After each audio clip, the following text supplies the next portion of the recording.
السلام علیکم ناظرین، رمضان المبارک کی خصوصی نشست کے ساتھ ہم حاضر خدمت ہیں۔ آج کی نشست میں ہم رمضان المبارک سے متعلق کچھ سوالات کو موضوع بحث بنائیں گے، اور وہ سوالات عام طور پہ ایسے سوالات ہیں جو لوگ روٹین میں پوچھتے ہیں، روزے سے متعلق ہیں، تراویح سے متعلق ہیں، اور اس طرح کے اور بہت سے سوالات ہیں۔ ہم صاحبزادہ امانت رسول صاحب سے ان سوالات کے بارے میں رہنمائی لیں گے۔ السلام علیکم سر۔ جی وعلیکم السلام۔ سر، رمضان المبارک کی یہ جو خاص نشست ہے، اس میں ہم آج کچھ سوالات کو ڈسکس کریں گے۔ سر، سب سے پہلا جو سوال میرا ہے وہ یہ ہے کہ اگر حاکم وقت کی طرف سے روزے کی تعداد میں کوئی فرق آتا ہے، جیسے 2021 میں ہمارے سامنے یہ معاملہ آیا کہ بعض افراد کی طرف سے یہ بات کہی گئی کہ ایک روزہ کم رکھا گیا ہے، ٹھیک ہے، لیٹ اعلان ہوا چاند کا، ایک روزہ کم رکھا گیا ہے، اگلے دن رکھنا ہے، تو ایسی صورتحال میں عوام یعنی پبلک اس کی کیا ذمہ داری بنتی ہے کہ وہ کیا کرے؟ دیکھیے، جو ریاست ادارہ قائم کرتی ہے اور وہ ادارہ ریاست کا نمائندہ ہوتا ہے، مختلف مسائل میں اور ملکی معاملات میں ادارے قائم کیے جاتے ہیں۔ ہماری یہ ذمہ داری بنتی ہے کہ ان کی طرف سے جو بھی فیصلہ ہو ہم اس کو فالو کریں، اس کی پیروی کریں۔ یہ ضروری اس لیے ہوتا ہے کہ تاکہ ایک اجتماعی نظم معاشرے میں قائم رہے، ایک ہارمنی قائم رہے اور ایک ڈسپلن نظر آئے سوسائٹی میں۔ اسی طرح اگر اس وقت یہ اعلان کیا گیا کہ جیسے آپ نے کہا کہ بعض لوگوں نے کہا کہ جی ایک روزہ نہیں رکھا گیا یا وہ کھا لیا گیا ہے روزہ، تو اس کا ایک جو حل ہے، دیکھیے پہلی بات تو یہی ہے کہ جو میں نے آپ کے سامنے رکھی کہ ریاستی ادارہ ہے، اب وہ ذمہ دار ہے۔ صحیح۔ انہوں نے جو بھی اعلان کیا، لوگوں کا اختلاف تو اپنی جگہ پر ہمیشہ قائم رہتا ہے، یعنی کوئی مسئلہ بھی ایسا نہیں ہے کہ جس پر مختلف رائے ہمارے سامنے نہ ہو، تو اس لیے ہم نے تو ریاستی ادارے کو ہی فالو کرنا ہے کہ جس نے ہمیں یہ فیصلہ دیا، یہ کہا کہ آپ روزہ رکھیں یا آپ روزہ نہ رکھیں۔ اگر جن لوگوں کا اس پر اطمینان نہیں ہوتا، مثال کے طور پر، تو واضح بات ہے کہ وہ پھر ایک روزہ اضافی طور پر رکھ لیتے ہیں۔ لیکن میں یہ سمجھتا ہوں کہ جو ادارہ ہے جس کا فیصلہ ہے، اس میں بھی جید علماء کرام موجود ہوتے ہیں، ان کا چناؤ کیا جاتا ہے، ان کا انتخاب کیا جاتا ہے۔ وہ جب ایک فیصلہ دے دیتے ہیں تو پھر اس ریاست میں رہنے والے اور اس حدود میں رہنے والے لوگوں کی یہ ذمہ داری ہوتی ہے کہ بس پھر اسی کو فالو کریں۔ صحیح۔ سر، دوسرا میرا سوال یہ ہے کہ رمضان المبارک میں ہم عشاء کی نماز کے بعد تراویح کا اہتمام کرتے ہیں۔ ہمارے ہاں بہت بڑے لیول پہ مساجد کے اندر یہ چیز ہوتی ہے، تو تراویح کی کیا حیثیت ہے؟ کیا وہ پڑھنا ضروری ہے؟ یعنی اس کو جیسے عام نماز کو ہم لے لیتے ہیں، کیا اسی طرح اس کو لینا چاہیے؟ دیکھیے، رسول اللہ صلی اللہ علیہ وسلم نے تو 2-3 دن ہی تراویح پڑھی، اور لیکن اس کے بعد پھر آپ نے صحابہ پہ چھوڑ دیا۔ حقیقت میں تو تراویح کا تعلق تو یعنی تہجد کی نماز سے ہے، یعنی یہ تہجد کی نماز ہی بنتی ہے کہ جو کچھ پہلے وقت میں اس کو ادا کر لیا گیا۔ سیدنا فاروق اعظم رضی اللہ تعالیٰ عنہ نے اس کی باقاعدہ جماعت شروع کرائی کہ جب صحابہ نماز پڑھتے ہیں، علیحدہ علیحدہ نماز پڑھنے، تو آپ نے فرمایا کیوں نہ مل کر اکٹھے ہو کر ہی تہجد کی نماز، یہ تراویح ادا کر لی جائے، نماز پڑھ لی جائے۔ تو یہ اس طرح نماز کا ایک رواج شروع ہوا باجماعت۔ اب اگر مسلمانوں نے اس کو اختیار کر لیا ہے تو یہ ایک اچھی بات ہے۔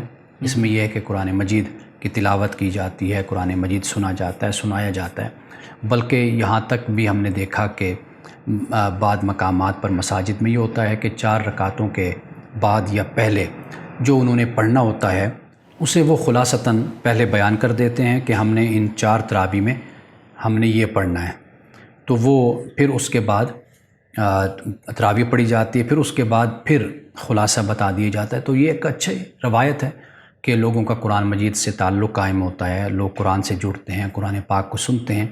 تو اس لیے ہم بجائے اس کے کہ اس پر کوئی ایسا نقطہ نظر اختیار کریں کہ جس کی اجازت نہ ہمیں خدا کی طرف سے ہے، نہ رسول صلی اللہ علیہ وسلم کی طرف سے ہے، تو لیکن لہٰذا یہ ایک اچھی روایت ہے کہ جس کو قائم رکھا گیا، اور مسلمان اس بہانے سے، اس کی وجہ سے قرآن مجید سنتے ہیں اور پھر ان کے اندر قرآن سے محبت اور تعلق کا جذبہ بھی ہوتا ہے، اور پھر وہ اس پر عمل کرنے کی کوشش بھی کرتے ہیں۔ بالکل ٹھیک ہے سر۔ عام طور پہ دیکھا یہ جاتا ہے کہ مختلف ایام جو ہوتے ہیں، جیسے رمضان المبارک ہے، معراج شریف ہے، شب قدر یعنی رمضان کے آخری تاک راتیں ہیں، عید ہے، ان کے چاند کے متعلق روایات ہمارے ہاں بہت مشہور ہیں کہ جو سب سے پہلے اس کی مبارک دے گا اس پہ جنت واجب ہے، یا اس کو اتنا ثواب ملے گا، اس کو اتنا اجر ملے گا۔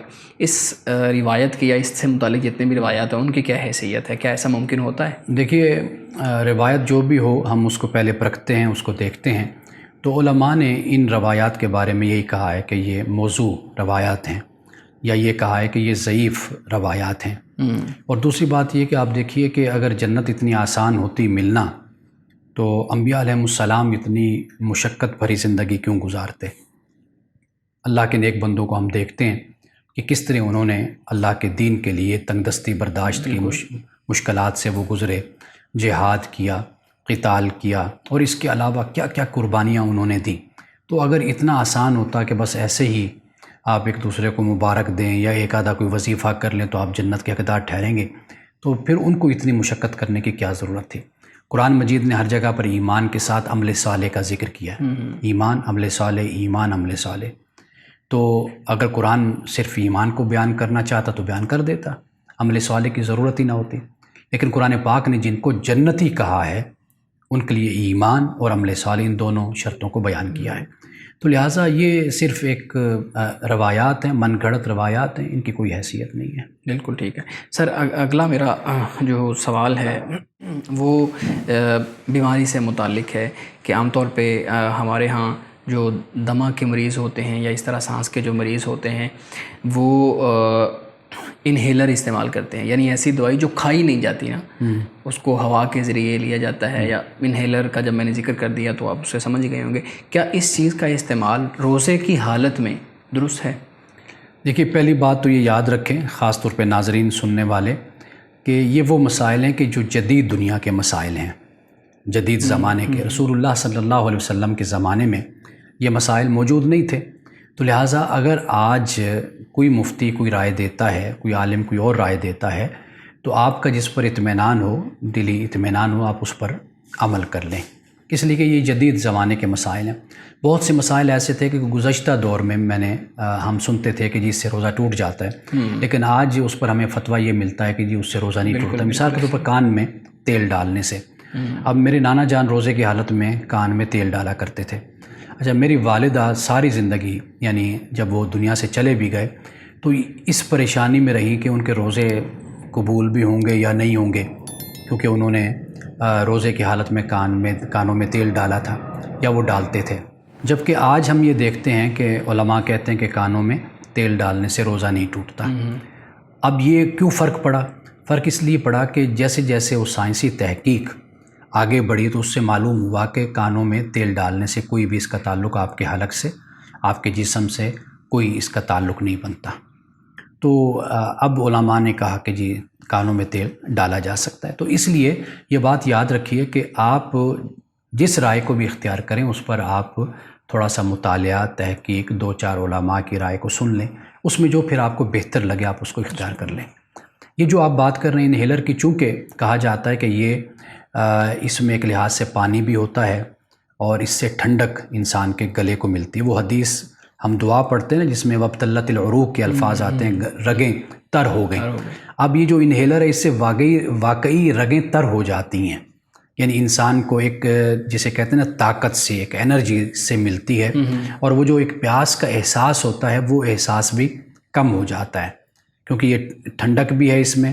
بے شک یہ بھاپ آپ اس کو کہہ لیجیے، بھاپ بھی تو پانی سے بنتی ہے، تو اس لیے علماء نے اس کے بارے میں کہا کہ اس کو روزے کی حالت میں استعمال نہیں کرنا چاہیے۔ بالکل ٹھیک سر۔ اگلا جو سوال ہے ہمارا وہ جو ہمارے کھیل سے متعلق افراد ہیں ان سے متعلق ہے کہ جو افراد کھلاڑی ہیں جو کھیلتے ہیں، جنہوں نے میچ کھیلنا ہے یا کوئی اس طرح کی ان کی گیم چل رہی ہے، ٹھیک ہے، جیسے اولمپکس کا اگر معاملہ آ جاتا ہے رمضان المبارک کے اندر، تو ایسے افراد جو کھیل کے ایکسپرٹس ہیں اگر رمضان کے روزہ کی حالت میں ان کا میچ آ جاتا ہے تو وہ اس حالت میں روزہ چھوڑ سکتے ہیں یا ان کے لیے روزہ رکھنا ضروری ہے؟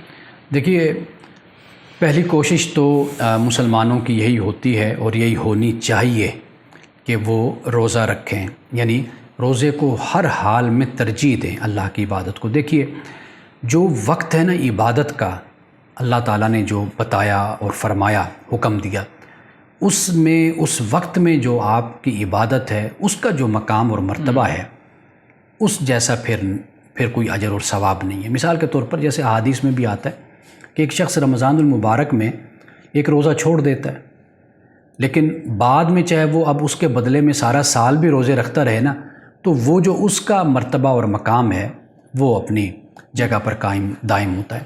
وہ جیسے ہمارے ہاں کہتے ہیں نا کہ وقت کی تو عبادت ہوتی ہے اور بے وقت کی ٹکریں ہوتی ہیں، تو یہ پہلی بات تو مسلمان کے ذہن میں یہ بات ہونی چاہیے، بٹھانی چاہیے بات کہ ہر صورت میں ترجیح اس بات کو دی جائے۔ ہاں اگر کوئی ایکسیپشنل صورت ایسی بنتی ہے اس کے بارے میں بھی دین میں ایک نرمی کا پہلو موجود ہے کہ آپ پھر وہ اس کو بھی اختیار کر سکتے ہیں۔ وہ کیا ہے؟ وہ یہی ہے کہ پھر بعد میں آپ اس کی قضا کر سکتے ہیں۔ تو اسی طرح کوئی کھلاڑی ہے، اجتماعی طور پر جیسے ٹیمیں بنتی ہیں، بین الاقوامی میچز ہوتے ہیں، ساری دنیا تو ہماری پابند نہیں ہے نا جی، تو ہمیں تو پھر کئی معاملات میں پھر دنیا کے ساتھ بھی چلنا ہوتا ہے۔ تو ایسی صورت میں اگر روزہ جو کھلاڑی ہے اگر وہ روزہ نہیں رکھ سکتا اس وقت تو وہ پھر بعد میں روزے کی قضا دے گا، روزہ رکھے گا۔ صحیح، بالکل ٹھیک ہے۔ اگلا سوال سر خواتین سے متعلق ہے کہ ایام مخصوصہ کے اندر جو خاص ان کے ایام ہوتے ہیں اس میں روزہ کی رخصت ہوتی ہے ان کو، اور اگر ان کو رخصت ملی ہوئی ہے، ایک خاتون 10 یا 5 یا 6 روزے نہیں رکھتی، رمضان کے بعد جب دوبارہ سے ان کی قضا کرنے کی باری آئے گی تو وہ کیا صرف کفارے سے کام چل جائے گا یا وہ روزے رکھنے پڑیں گے؟ یعنی ایک عورت ہے وہ کہتی ہے کہ میرے 1 ماہ پورے کے روزے ابھی باقی ہیں تو میں ان کا کفارہ دے دیتی ہوں، حالانکہ وہ تندرست ہے، نوجوان ہے، روزے رکھ سکتی ہے، فدیہ دے دیتی ہوں، تو پھر اس کا کیا؟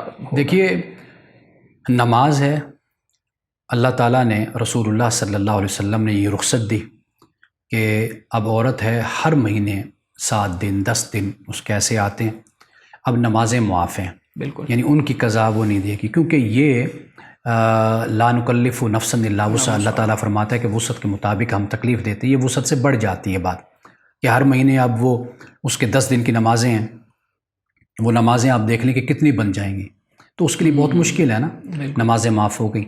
اب رمضان المبارک تو سال میں ایک دفعہ ہے، اب اگر کوئی ایسے دن آ جاتے ہیں، مخصوص ایام آ جاتے ہیں، اب اس کے 7 روزے چھوٹ گئے، 10 روزے چھوٹ گئے، اب وہ پورے سال میں رکھنا اس کے لیے مشکل نہیں ہے، یہ آسان ہے۔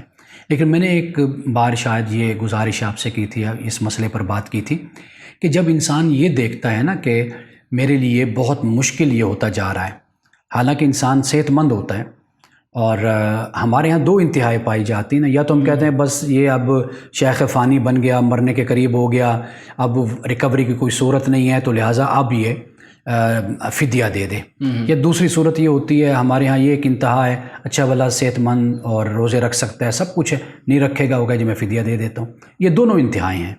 تو ہمیں یہ دیکھنا ہے کہ ایک شخص صحت مند بھی ہوتا ہے بعض اوقات، لیکن ایسا ہوتا ہے کہ اس کی مصروفیت، اس کے معاملات ایسے ہوتے ہیں کہ اس پر اب روزوں کا اتنا بوجھ آ جاتا ہے کہ وہ کہتے ہیں جی اب میں رکھنا اگر شروع کروں تو یہ تو میرے لیے ناممکن بات ہو جاتی ہے کہ میں رکھ ہی نہیں سکتا، میرا جسم میری اس کی اجازت ہی نہیں دیتا کہ میں اتنے زیادہ روزے کیسے رکھ پاؤں، اب اس کے لیے پھر فدیہ کی صورت بن جاتی ہے۔ تو میرا خیال ہے کہ جو اعتدال اور توازن کا راستہ ہے وہ یہی ہے۔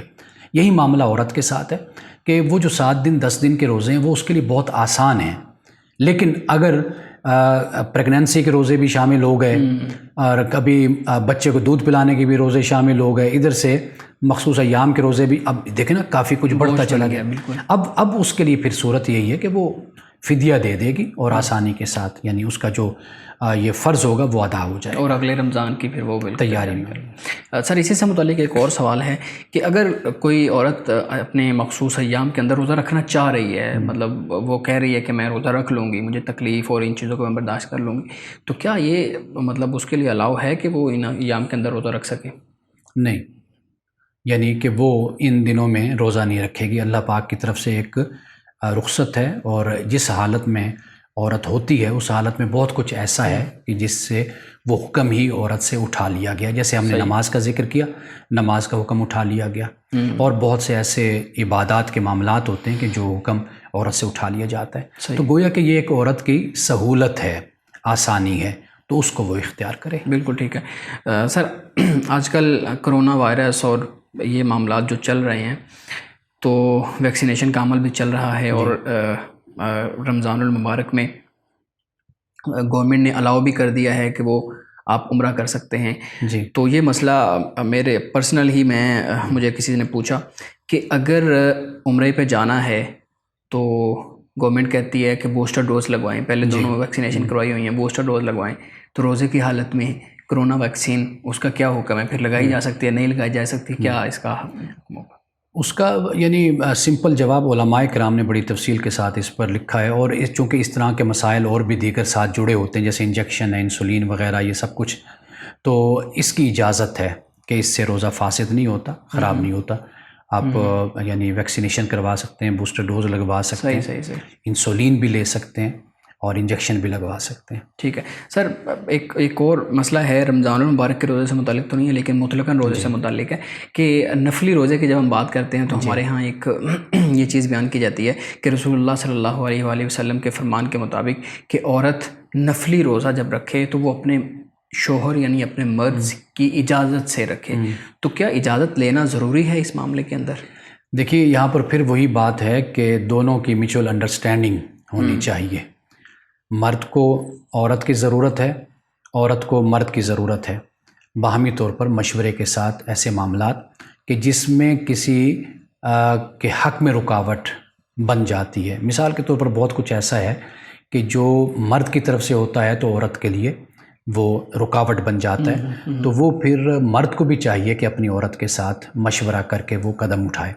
اسی طرح عورت کو بھی یہی چاہیے کہ اگر وہ کوئی ایسا کام کرتی، مثال کے طور پر وہ روزہ رکھ لیتی ہے، گھر کے معاملات میں وہ جو ایک کمزوری، لاغر پن انسان میں ویکنس پیدا ہو جاتی ہے، اس سے بھی بہت سے معاملات متاثر ہونے لگ جاتے ہیں. تو میرا خیال ہے کہ اس میں جو سب سے بہتر راستہ اور طریقہ یہی ہے کہ آپس میں انڈرسٹینڈنگ کے ساتھ، میوچل انڈرسٹینڈنگ، افہام و تفہیم کے ساتھ ان مسائل کو حل کریں. بالکل ٹھیک ہے. ہمارے ہاں جب مذہبی ہم آنکھے کی بات کی جاتی ہے، امن کی بات کی جاتی ہے، تو ایک روایت جو کچھ لوگ اس کو اچھا کہتے ہیں، کچھ برا کہتے ہیں، ان کی اپنی اپنی رائے ہے کہ غیر مسلم جو ہمارے ہاں رہتے ہیں وہ اپنے مسلم بھائیوں کے لیے افطار کا جو ہے نا وہ انتظام کرتے ہیں، افطار ڈنر کا انتظام کرتے ہیں. تو کچھ لوگ پھر اس چیز کو کہتے ہیں کہ نہیں ہونا چاہیے، کچھ کہتے ہیں کہ ہونا چاہیے، ان کے افطاری کی جا سکتی ہے، کچھ کہتے ہیں نہیں کی جا سکتی. آپ کی کیا رائے ہے کہ کیا غیر مسلم، اگر آپ کا فرض کریں ہمسایہ بھی ہے، آپ کا محلے دار بھی ہے، اگر آپ کو روزہ افطار کروانا چاہتا ہے تو اس سے افطاری کی جا سکتی ہے؟ دیکھیے قرآن پاک نے واضح طور پر اس بات کو بیان کر دیا کہ اہل کتاب کے ساتھ تعلقات قائم کیے جا سکتے ہیں، رکھے جا سکتے ہیں. جب آپ یہ دیکھیے کہ ان کی خواتین کے ساتھ شادی کی اسلام اجازت دیتا ہے تو کھانے کی کیوں نہیں اجازت ہوگی؟ اور روزہ افطار کرنا جانا، اصل مسئلہ صرف اسلام یہ کہتا ہے کہ جو آپ کے سامنے رکھا جائے وہ حلال ہونا چاہیے. صحیح. اچھا پھر بات یہ ہے کہ اب ہم مسلمان صرف مادی طور پر حلال دیکھتے ہیں، لیکن کبھی ہم نے روحانی طور پر نہیں دیکھا کہ آیا کہ جو ہم کھاتے ہیں ہماری کمائی بھی حلال کی ہے یا نہیں ہے.